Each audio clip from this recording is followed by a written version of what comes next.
If you've, like us, ever tried to figure out personal finance, you definitely know the feeling. Oh, yeah. It's just this maze, right? So much conflicting advice. Totally. You're told, you got to watch the news constantly, time the dips, pick the next hot stock. Or pay for some guru's newsletter. Expensive ones, usually. Exactly. It feels, I don't know, dense, almost like it's designed to keep you confused, maybe reliant on someone else. It really is paralysis by analysis, isn't it? The Yeah. sheer amount of information just stops people. They don't do anything. Or worse, maybe. Or worse, yeah, they pay really high fees for something complex they don't even understand. Right. So our deep dive today, it's kind of the antidote to all that complexity. We're looking at The Simple Path to Wealth by J.L. Collins. Ah, a godfather of financial independence. I've heard him called that. Yeah, widely recognized. And for good reason, honestly. Wow. He's offering what might be the ultimate financial shortcut. And this isn't just some, niche theory, right? We're using the latest version. Yep. The revised and expanded 2025 edition. It's an instant New York Times bestseller, #1 in retirement planning. Wow. Okay. Its popularity, it just shows how much people are craving this kind of clarity. So our mission today is what exactly? To kind of boil it down. Our mission's crystal clear, really. We're pulling out the radically simple plan Collins lays out. Temple. I mean, this whole guide, it's basically 50 years of his own investing experience. 50 years. Yeah, distilled down. And originally, it was just letters he wrote to his daughter. Huh. That's interesting. So the core idea we really need to absorb is this. What if the strategy that's, easiest to actually do and stick with is also, counterintuitively, the one that's mathematically the best, the most rewarding? Okay. So are we asking if, automation beats complex strategy every time? Pretty much. Does simplicity just win? Let's explore that. All right, let's unpack this. Maybe start with what Collins says not to do. Define the enemy, so to speak. Good idea. His philosophy is kind of famous for just dismissing that whole traditional investing machine. The one that thrives on fear and lots of activity. Yeah, constant trading, moving things around. Right. And these are the common strategies, he says, usually eat away at your wealth. High fees, bad decisions under pressure. So what's the first big no-no? Okay, number 1, stop trying to time the market. Tom. Yeah. Collins is really clear. Nobody, not even the super highly paid experts, can consistently predict market ups and downs. And trying just adds risk. Massive risk. And costs, too. Transaction costs, taxes. It's a losing game. Okay, so no market timing. What's the second sacred cow he takes down? Picking individual stocks. That hunt for the next Amazon, the next Tesla. Ah, the lottery ticket approach. Exactly. He basically calls it gambling. The Simple Path rejects that completely. And there's a third one, right, about paying others. Yeah, absolutely crucial. Reject paying expensive active fund managers or advisors to handle your money. Why is that so bad? Aren't they experts? Well, it's their fees, those expense ratios. They might seem small, like 1% or 2%, but they act as this constant subtle drag, mathematically devastating over the long run. Right. The compounding effect works against you with fees. Precisely. That mathematical drain is where the power of just keeping it simple really comes in. So according to Collins, this passive, low-cost way, it's not just easier mentally. Nope. It's actually about winning the game by just avoiding all those costs the active traders rack up. So you keep more of your time. Keep more time, keep more peace of mind, and critically, keep significantly more of your money in the end. It's fascinating how influential this sort of anti-establishment idea has become. It really is. This book didn't just sell copies. It basically laid out the financial blueprint for that whole FIRE movement. Financial independence, retire early. Right. Yeah. The entire movement is kind of built on this foundation. Save a high percentage of your income, put it in simple, low-cost investments, and that just dramatically speeds up your timeline to freedom. That's a huge mental shift, isn't it? From just saving for retirement someday to actively accelerating financial independence now? Totally. But what's the proof? How do we know this radical simplicity actually works for lots of people? Well, the proof is really in the doing. Collins actually published a follow-up book called Pathfinders. Okay. And it's just a collection of stories from readers, people who literally transformed their finances using exactly this method. So real-world examples, not just theory. Exactly. It's a proven track record. It's that high savings rate combined with almost zero investment costs. That's the engine. That's what makes the retire early part possible for them. Okay, that makes sense. And that brings us nicely to the sort of emotional side of things, because Right. wealth isn't just a number on a spreadsheet, right? It's about freedom. Right. But the world seems to push us the other way. Collins talks about this, doesn't he? The culture of spending. He does, yeah. It's a big theme. We're just constantly bombarded, aren't we? This narrative that says buying the next thing, the gadget, the car, the lifestyle upgrade, that's what brings happiness. Handing over your cash equals joy. Pretty much. And that cycle, it keeps you chained to your job, right? Always needing more income to buy more stuff. And Collins flips that script completely. He really does. He argues that real happiness, it's much more likely to come from having the financial freedom to choose. Choose how you spend your time, live the life you actually want. Instead of just keeping up with the Joneses or whatever. Yeah, chasing upgrades to impress people you might not even like, as he puts it. Oh, yeah. And that's why this book connects with so many different people, I think. How so? Well, it works whether you're someone who loves digging into investment details or if you're someone who, frankly, hates thinking about money but just knows you need a solid plan that runs itself. So the goal is really automation. Yeah. Getting to a point where your money decisions are so simple, so automatic, you don't have to obsess. Exactly that. And, that looped us right back to that core insight. Clarity, simplicity of execution, it just beats market complexity. And didn't Morgan Housel, the Psychology of Money author, endorse it? He did, yeah. A powerful endorsement, called it beautifully written, a simple book that will have a profound impact on your life. High praise. And Housel gets it, right? He knows the psychological struggle of investing is often the biggest barrier. Collins just removes that barrier, makes it simple. Okay, so we're sold on the philosophy, freedom through simplicity. But how does Collins turn that into, actual steps?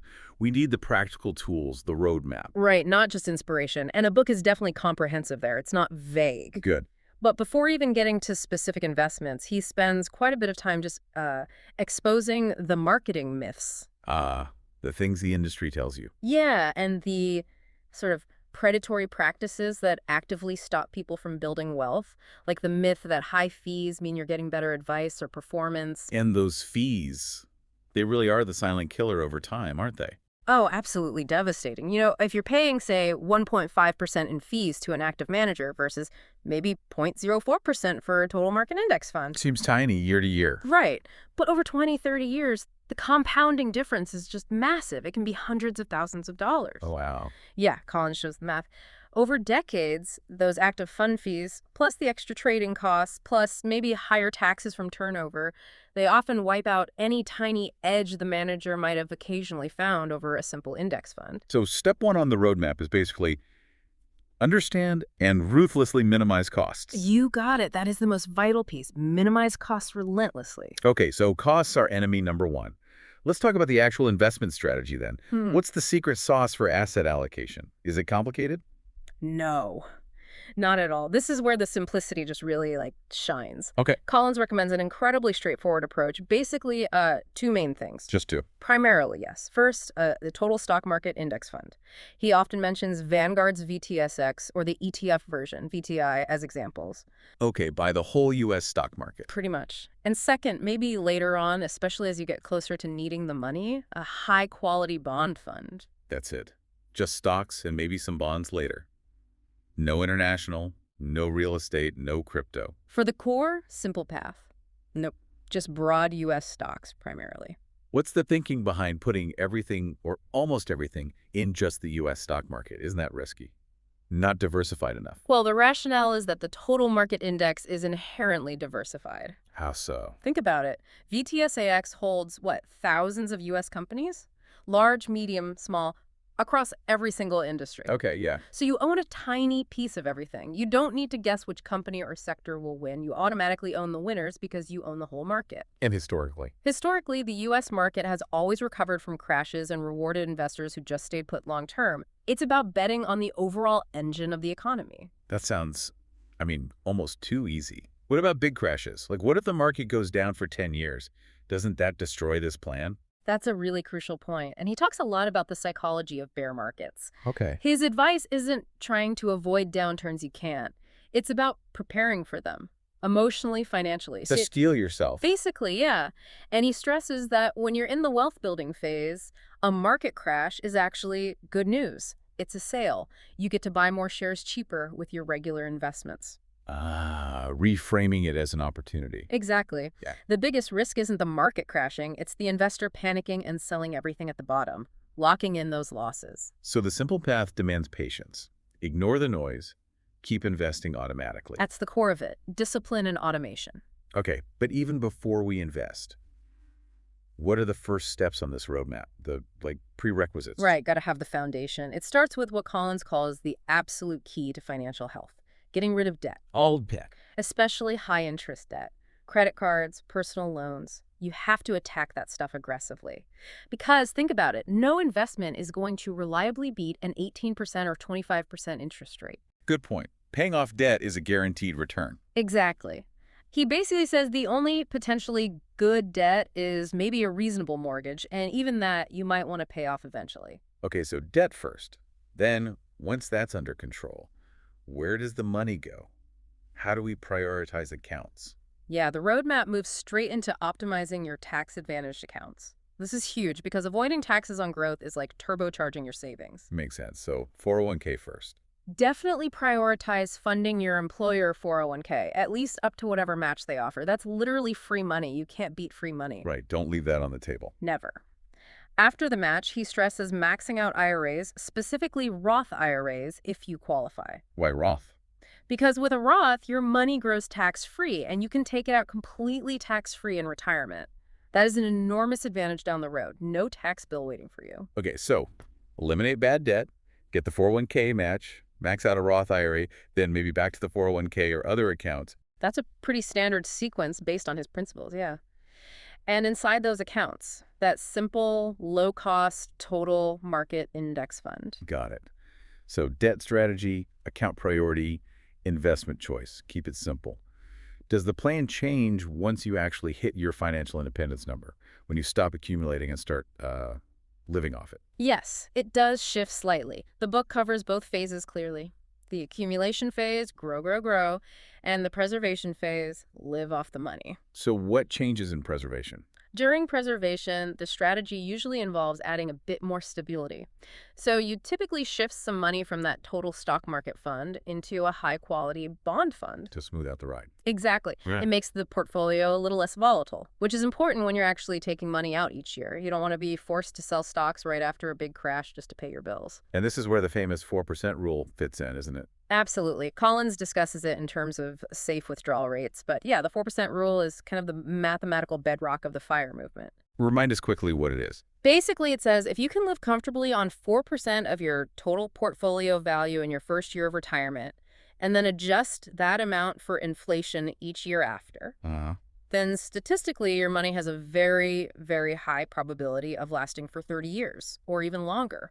It turns that big pile of money into a reliable income stream. That's the mechanism. Simplicity plus the 4% rule equals potential long-term freedom. That's the idea. It connects the simple investment plan to a sustainable retirement. And for anyone listening who's thinking, okay, I'm ready, how do I start now? The new 2025 edition has practical stuff. It really does. It's got updated data, which is useful, a big FAQ section tackling common questions people have, Oh, that's handy. and even includes what he calls the simple path to wealth punch list, like a checklist plus links to resources and tools. It's designed so you can go from reading it to actually doing it, like today. Okay, this has been a fantastic deep dive. Let's try to summarize the absolute core idea here. Go for it. True financial freedom. It seems it's not really